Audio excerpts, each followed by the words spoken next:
accountability seems to be almost intangible at this point. It seems like there isn't any accountability.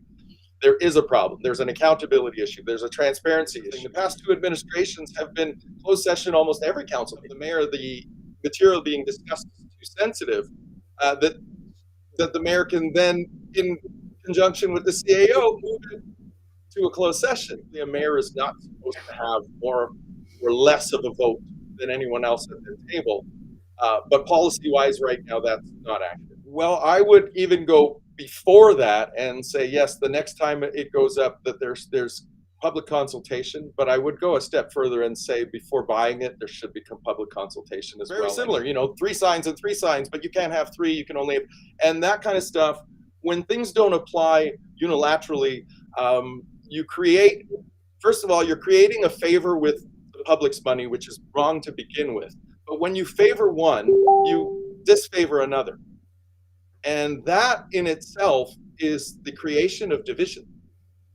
Our community is divided, and there's lots of reasons for the division. But I will say that preferential treatment definitely contributes. We've got about 8 years of a really negative kind of divisive cycle happening. And I know there's a lot of, again, finger pointing, and it's he said, she said. And to suggest that, somebody was difficult, stand back and say, well, so-and-so wouldn't work with me, so I'm just going to throw my hands up and we're just going to function. Right now, we dropped the ball in terms of looking at environmental and climate options, because I think it was a little bit short-sighted to pull the pre-wire. I personally think that it should have been solar paneled right away. But if it's not going to be, there was a pre-wiring option that was in there that was actually removed to save the tune of $50,000. And I think that's very, very short-sighted. But more importantly, our system's broken. Where I step up, I'm sure many are aware that I'm not the supposed experienced politician.